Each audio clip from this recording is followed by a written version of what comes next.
It's great to be out in this country air, living this country lifestyle.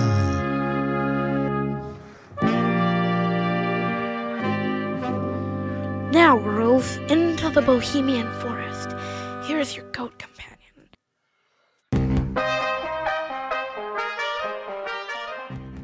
Hello, listeners. Welcome back. Yes, welcome back to the Goat American novel. We can trust our listeners now, right? They know what this is. They know to start at the start. It's a serial podcast. Start at the start. If you don't start at the start, you're just not going to understand the complex hierarchy of the goat herd. Critical context. And who are you? Tell the people who you are. I'm Ursula Bucher, children's library consultant and person who drinks from the far side of the glass. And I'm Erin Alden, producer and woman sitting next to you on the bus with a raincoat full of rescue kittens. And we are your guides to the Goat American novel. Is there anything new for our listeners, Erin? Yes, there is.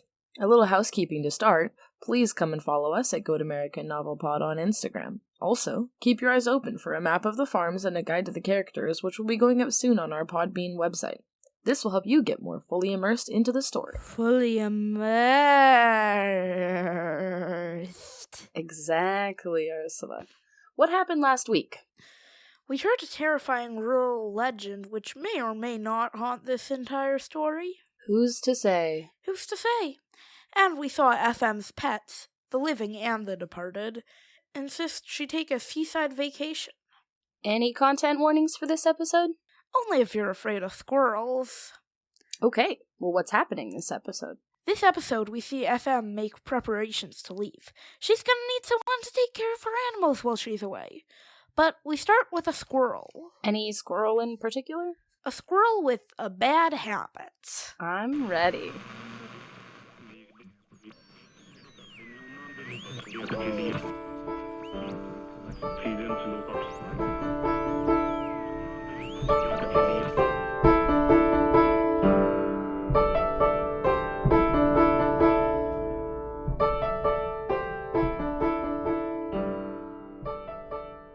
Up in a hazelnut tree whose branches waved over FM's cabin, a squirrel named Zipnog was listening at FM's window.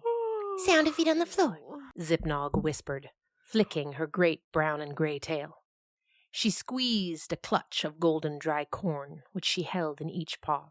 Corn brings the chickens. The corn brings the chickens. Zipnog chanted to herself under her breath. Sound of greeting horrible dog. Morning, Pearl. She waited. Sound of big scary water whoosh. Morning, Pearl. She strained her little velvet ears. Sounds of rustling. The corn brings the chickens. The chickens bring the noise. The noise brings the human. The human brings the brown. Zipnog said quietly to herself as she listened to the sounds of FM's clothes gently rustling within the cabin. FM's voice rang out then, and song poured out of the cabin window. Take me to the river, put me in the water, take me to the river, drop me in the river. Oh, I guess the seaside really, not the river, is where I'm going. Oh dear. Mysterious, lengthy morning howling, Zipnog murmured, and then she quivered at the sound she'd been waiting for. Clinks and clicks and clatters. Zipnog's stomach shivered and rolled. A steam kettle whistled then, its billows rolling out the window, and Zipnog turned her attention from ears to nose. Nose which twitched above the window. Now, she was smelling. Smell of bread on fire. Smell of bitter drink. Smell of... Her nose twitched, searching. Smell of... She squeezed her clutch of corn again. Smell of brown! The moment her nose confirmed it, she sprang into action. She ran along the length of the branch to perch directly over top of FM's chickens, who hung around in their pen, waiting for their breakfast. Zipnog yelled down at the chickens. They all turned their heads up to stare at her with one peering sideways eye each. Zipnog dropped a single piece of corn on the ground, just a little ways on from the hen huddle. The hens pounced as one. Zipnog moved 2 feet along her branch and dropped another piece of corn. The chickens followed. The corn brings the chickens. Zipnog assured herself as she dropped the corn along the chickens' trail. She moved and dropped, and the chickens followed her trail. When she dropped her 5th piece of corn, the chickens found themselves standing at the woven fence line that separated them from FM's prize pumpkin patch. Zipnog moved over the fence line. The chickens bring the noise, Zipnog said, before she dropped the last piece of corn down right into the pumpkin patch. The chickens flapped up as one, up to cross the high willow-woven fence. But some crashing into it and some making it over, the thrashing of their claws and flapping of their wings could not fail to trigger the line of little brass alarm bells strung up around the pumpkin patch. And a great ringing went up. the noise brings the human. Zipnog said hopefully, staring at the door. And indeed, the door flew open. FM ran out, waving her arms. Her arms, at the end of which were her hands. And these hands were not empty. The human brings the brown. The human brings the brown. The human brings the brown. Zipnog chanted silently inside her head. Out! Out of there! FM called, and she ran, chasing the chickens back over the fence.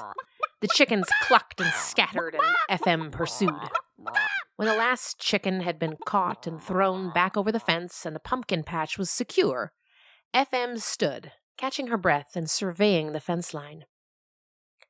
Zipnog trembled, dropped down to a low branch, and could not keep herself from flicking her tail in anticipation. FM looked up, straight at Zipnog. Every morning, FM said, every morning they try the pumpkin patch. Every single morning. They never learn. There's nothing in there for them anyway, and they only try in the morning, where I'm right on hand to get them right back in. Why do you suppose that is? Zipnog quivered. She didn't like the eye contact from the human, but she could smell the brown. So strong now. The brown was out here, near. So near. FM pursed her lips, staring directly at Zipnog. I know you have something to do with this, she said, but I don't know exactly what. There was a long pause. Then a tiny corner of FM's mouth twitched. And then she ripped off a little hunk of something in her hand and tossed it to the ground underneath Zipnog. And as FM went back into the cabin, Zipnog fell to the ground, where the brown was waiting, the glorious brown, and she grabbed the gooey, slathered hunk of burnt bread to her mouth, the sweet, rich, creamy, sticky, gooey brown, and was in heaven.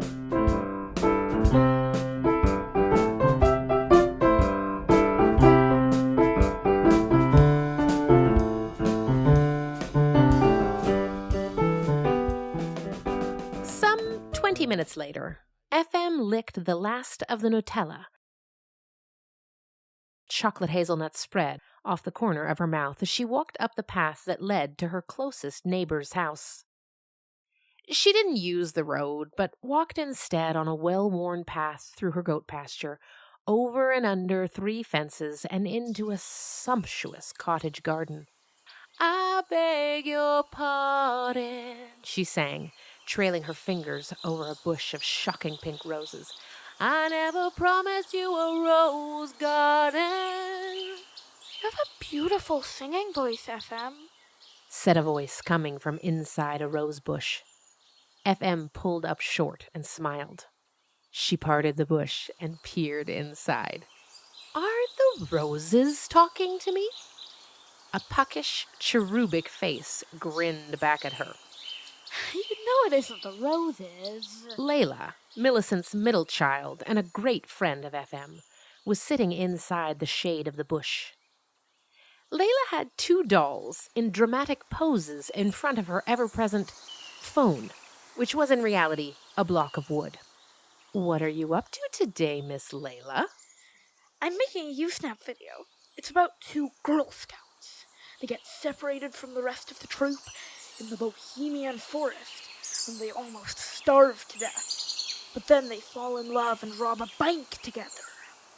I can't wait to watch the video, FM answered. You know I don't have a real phone. Layla said. She picked up the block of wood and held it in front of her face, I just have this. then posed for a selfie. Click. It looks like you're doing great to me, FM said. I brought you something.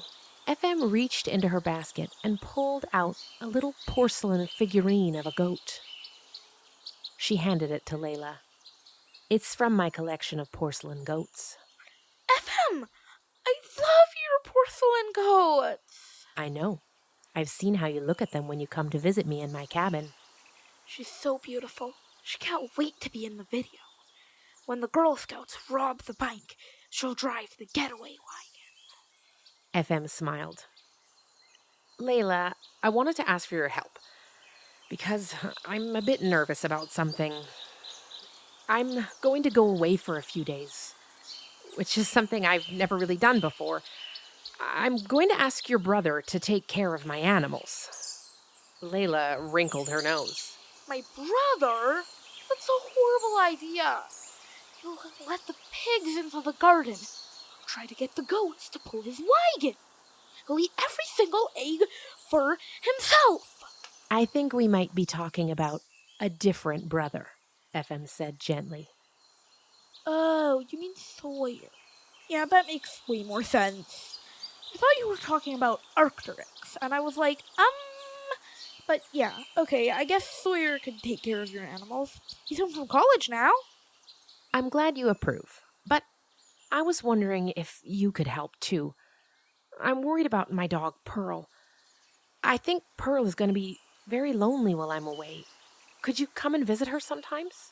To give her some attention? Layla put her hands solemnly over her heart. I would be honored to take care of Pearl. Thank you, FM said. Well, I'd better let you get back to your Usenet video. In fact, Layla was already placing the 2 dolls around the porcelain goat. Now, girls, into the Bohemian forest. Here's your goat. FM continued down the garden path. As she left the roses and came to the jungly wisteria that stood close to the house, she suddenly turned her head up to look at the sky and began humming, "That Saskatoon moon," because she had caught sight of Millicent, deep in the wisteria jungle, with only her bottom showing, a heart-shaped bottom all covered in fern-print linen, poking out of a jungle of immaculately kept flowers. Oh, FM, it's you. You startled me. Millicent shriek-popped out of the jungle, scattering blossoms all around. What do you think of these wisteria, FM? Millicent didn't wait for FM's answer, but went on. Do you suppose that the word wisteria comes from the word wistful? Millicent launched into these thoughts about the wisteria and the meaning of it with a certain look in her eye which FM recognized from many years' experience. When that certain look was in Millicent's eye, it would be a little time before they got through Millicent's fantasy and were able to get down to the business at hand. FM didn't mind. Do you suppose that wisteria stands for wistfulness in the language of flowers? FM tilted her head as if to tune in to the answer. I don't know. It's a good question, though. I wish I knew the language of flowers, FM. I really do. That sounds very interesting, FM answered. I came to ask you, Millicent, is your boy at home? Imagine, you go to a ball and your beloved is there. He is wearing a single white lily over his breast to represent faithfulness or something. FM's eyes twinkled, and she decided to play along. He passes you the lily before the dance. But during the waltz, you are approached by a charming stranger. You dance the rest of your dances with the stranger. You save the last dance for the one who brought you, FM improvised. But at the end of the night, You have turned the lily upside down. with that, Millicent threw the wisteria blossom on the pavement and swooned dramatically. FM waited a patient beat, then asked, "Is your boy at home?" I wish I knew the language of flowers. Millicent answered. "Yes, seems like no one knows the language of flowers anymore." FM paused respectfully to click her cheek at the passing of the language of flowers. Then, "But is your boy at home?" But why? Why don't young people use the language of flowers anymore? "Well, I guess it's because they have texting. That's probably a good thing. It's best to be direct. I came to ask you, is your boy at home?" Who, Artrix? Of course he's at home. I couldn't send him anywhere. He's covered in dirt. No, I mean the older one. A cloud passed over Millicent's eyes. Oh, Sawyer, he's home all right. And it's another 3.5 weeks until he goes back. Millicent raised her head over a hedge of roses. Sawyer! From the far distance came an answering yell. What is it, Mother? FM wants to talk to you. Oh, okay, Now, Sawyer! coming. He's out at the barn. FM nodded and hummed an old song about love as a rose. Here he comes. Millicent murmured. Third-year literature majors read a lot of books, you know. I imagine they do, FM answered. A lot of books. A youth came down the path, work gloves on his hands and wisps of straw in his hair. This was Sawyer, Millicent's eldest child, big brother of Layla and Arcturix, third-year literature major who came home every summer to do back-breaking alpaca work and the bulk of the parenting which happened in that home. Sawyer was a classic older child, hardworking, responsible, and deeply invested in his special interests, as well as his reputation as a responsible lad. Oh, hello, FM. It's very nice to see you. Sawyer said formally, and he shook her hand as though she had not known him as a baby. "Hello, Sawyer. It's good to see you, too." I see you're pruning the wisteria, Mom. You know, I was just reading about this. Did you know that, in European cultures, wisteria represents romance, but in Korea and Japan, it's completely different.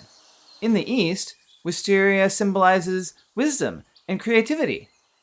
Sawyer offered this rush of information with a cheerful flush of pleasure in his topic. His mother was less cheerful to hear it. Well, now we know. Now we know everything. Mystery over. "You know, Sawyer, we were just talking about that," FM offered, but Sawyer was not through. You know, it's really fascinating. People actually used to use something called the language of flowers. You see, in medieval times, young people of the opposite sex weren't allowed to talk to each other privately, so they used something called the language of flowers as a secret code. Dear, I think FM needs your help on the farm. Oh, sure. Of course, FM. I'm happy to help. What do you need? Well, I just got the idea that I should, go to the seaside. FM, overcome by a blush, had to pause here. It's funny you should say it that way. The seaside. It reminds me that, well, in Victorian times, when doctors didn't know how to cure someone's illness, because doctors in those days didn't really understand anything, well, if they didn't know what to do, they would tell their patients to take the Seaside Cure, which just basically meant to hang out at the beach. But the beach was set up like a hospital. That is interesting, FM said. And FM, Don't you have arthritis or something? Sawyer went on. Mm-hmm, FM answered, a little awkwardly.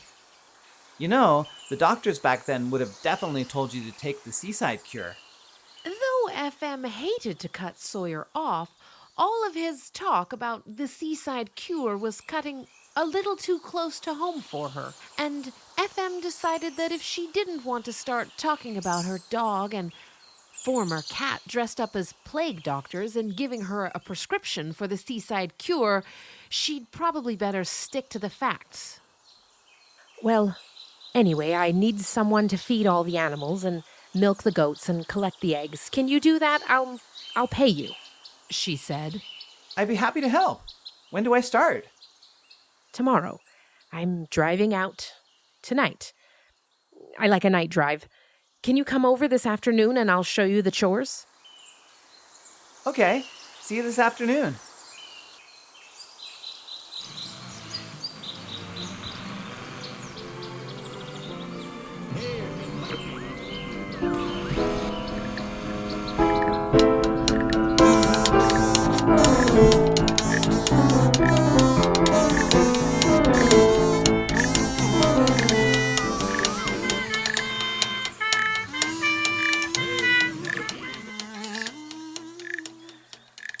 A few hours later, FM consulted her list.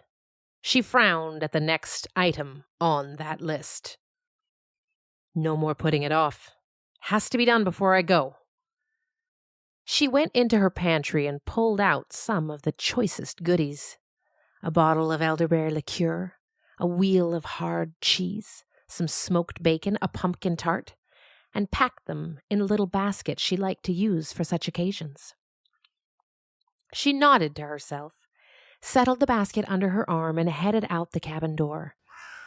FM walked down her lane and took a left turn onto the road, then another left. She walked past the abandoned westerly barn with its roof falling gracefully in, and she admired the color of the ancient hand-cut cedar planks underneath the peeling paint. It was so beautiful in the afternoon light. She thought, as she always did, of the way the barn told a story of hundreds of cows being born and raised and milked. But also, it told the story of decay, of the slow weight of time, of gravity and weather, destroying by inches a place that was once the heart of a farm's life, of a whole small town's life. She passed a line of aspen trees as she made her way past the long spine of the barn and arrived, finally, at the driveway. A newly paved driveway, still smelling of hot, fresh tar, that led to the newly built house that had been built on top of the demolished remains of the old Westerly farmhouse. FM looked up at the new house, puffed out her cheeks in a sigh, patted her little hamper for moral support, then headed up the driveway. Little boxes on the hillside, little boxes made of ticky-tack, she began, but interrupted her own broadcast. Well, it's not exactly little, is it? She was nearly at the house now.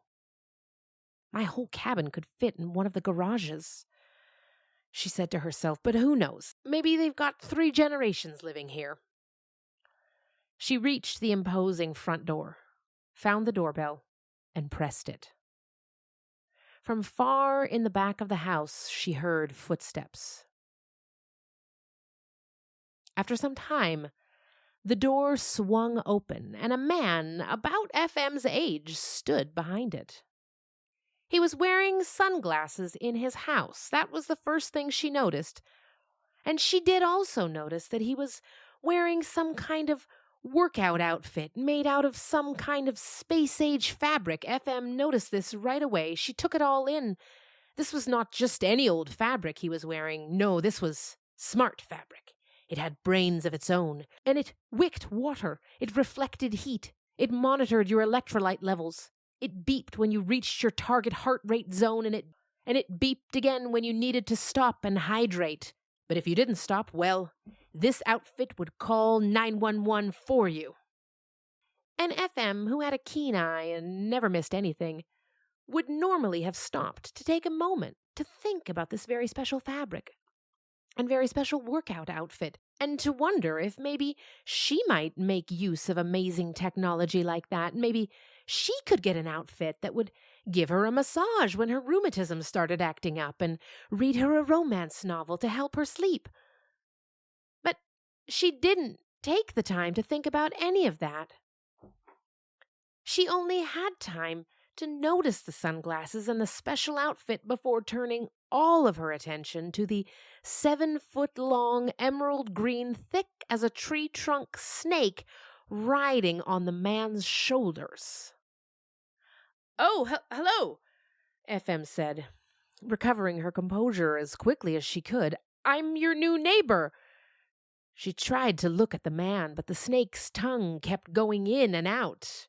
Well, good morning, the man said in a voice strangely similar to the voices used by FM radio DJs everywhere, the Scotties and Jacks who play classic rock in the morning and make complaint jokes about new drivers and young people these days. The man's face, as he said, Well, good morning, struck FM as sort of plastic, like maybe he was actually a kid's toy that could only say 10 things, then snap back into the grin. But there was nothing plastic about the snake. It undulated its long body constantly, slithering around its perch of the man's rock-solid and unwavering shoulders in their very special workout outfit. I came to welcome you to the neighborhood." Thanks. The man took an enormous, showy inhale through his nostrils. Thanks, yeah. It's great to be out in this country air living this country lifestyle. It occurred to FM that he sounded like he was reading from a script about the country lifestyle. "Oh, where are my manners? I brought you this." She offered the hamper. "It's some goodies from my farm. There's some bacon and some cheeses and some elderberry liqueur in there." Great. The man said, taking the hamper without looking at it. "Maybe you can share it with your snake." Ha! No. Elvis eats a very specialized diet. "Oh, I love Elvis," FM said, feeling that this interaction was really going sideways, but she didn't know how to get it back on track. "I mean, I love Elvis the singer, although your snake is very handsome also." Elvis rippled spectacularly across his human's stationary shoulders. Oh, he's not named after the singer. He's named after 1990s figure skating sensation Elvis Stoyko, a man of unparalleled athleticism and a master of form. "Oh, well, I suppose that's more appropriate for a snake than naming him after a singer." Yes, I don't listen to music. "Any music?" The beat bothers me. FM struggled to find words. "Well," she offered, "I'm sure you'll find our country neighborhood nice and quiet." Yes, that's why I moved out here, away from the prying eyes of the city. Here I can live in the way that really feels right to me. She managed. FM decided that it was time to say her goodbyes and retreat, but then she caught sight of the old barn in the corner of her eye, and she stopped herself from leaving just yet. "Do you mind me asking? I can't help but wonder, we've all gotten so used to the sight of it. Do you plan to tear down the old barn?" Ha! No. I think I'll find a perfect use for it. The man's eyes twinkled with their first sign of emotion. FM found herself hoping very much she would never have reason to know what this perfect use was. "One of the reasons I came today," FM began at the exact moment the man said, I didn't catch your name. "Excuse me, I'm quite distracted by Elvis. My name is FM." FM? Like the radio? I'm a radio man myself. "I noticed that in your voice." I started out as an FM morning DJ, and now I buy up local radio stations and turn them into national talk radio syndicates. He grinned. as if this were the most wonderful news in the world. Oh, well, no more bothersome beat, I suppose. Huh, that's right. No more bothersome beat, yeah. Well, Scott, it's nice to meet you. FM sensed that he was about to interrupt again, but she knew she couldn't stand to hear another word about the buying up, melting down, and sale for parts of local FM radio stations. Not if she wanted to remain polite and keep good terms with this new neighbor. So she pressed firmly on. I came to let you know that I'm going to be away for a week, but that if any of my animals break out, you can go and get Sawyer from the Fresh Cut Flowers farm just next to my place. He's taking care of my livestock while I'm away. Welcome to the neighborhood, Scott, and goodbye, Elvis. Fearing to be drawn into any more conversations about unparalleled athleticism or national talk radio syndicates, FM nodded her head and turned back down the road. Once she was safely turned away from his driveway, she shook herself out and sang,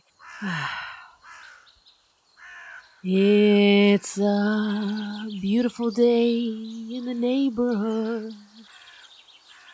A beautiful day for a neighbor. Won't you be mine? Won't you be mine?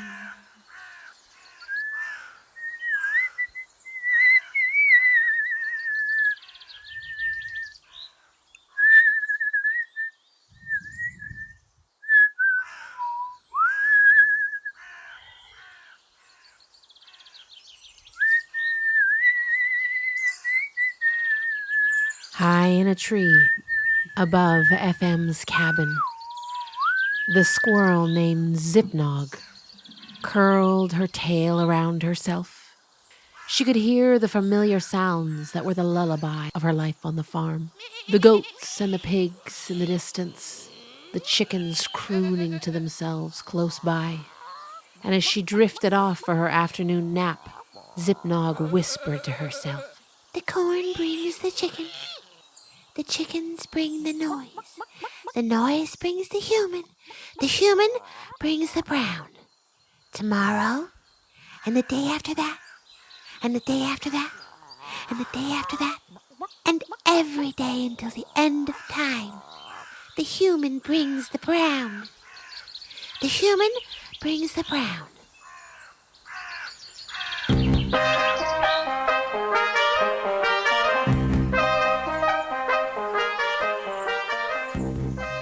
That was our episode. Thanks for listening. Man, don't those horns sound sweet? Our eternal gratitude to the Steam Brass Band. Definitely check them out on YouTube. They have so many great brass band covers of pop tunes up there. I think they have a version of Bad Guy. Just delicious. The Goat American novel, as always, is written and performed by me, Hildy Festerling, with additional performances by Ursula Bucher, Johnny Bucher, Aaron Alden, Gabriel Alden, and Caleb Alden. Oh, wow. Their voice work in this episode was so inspiring to me. This week we have a special shout out to some of the creators over at Free Sound who created the bird songs and the kitchen sounds that made this episode really come alive. So thanks to Dibko, Manhawks, applesauceav, and inspectorj, some of the foley sound creators over there at Free Sounds, and thanks for that great resource. Do come and follow us on Instagram, Goat American Novel Pod. We have some really fun things happening over there, some goat videos coming out soon. Also up on our Podbeam website, our homepage. I'll have a link in the show notes. We'll have soon, if we don't have already up, a character listing and a map because, we confess this is a complicated story. It's okay to refer back to your notes. Wait, what goat is that? Please, if you're listening, drop us a line, send us a note, let us know who in your family is listening. tell us what you do while you're listening. We'd really love to hear about that. And we'd also love to take your questions. We'd really love to hear, what are people wondering about the Goat American novel? What are the questions that people want to know about the story or how the story was made? So drop us a line, goatamericannovel@gmail.com. Oh, I think we might actually have a little mini episode treat coming out for you.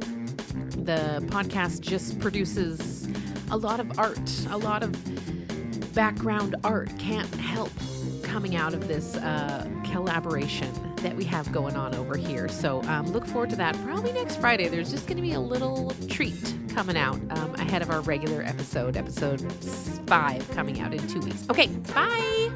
Have sweet dreams.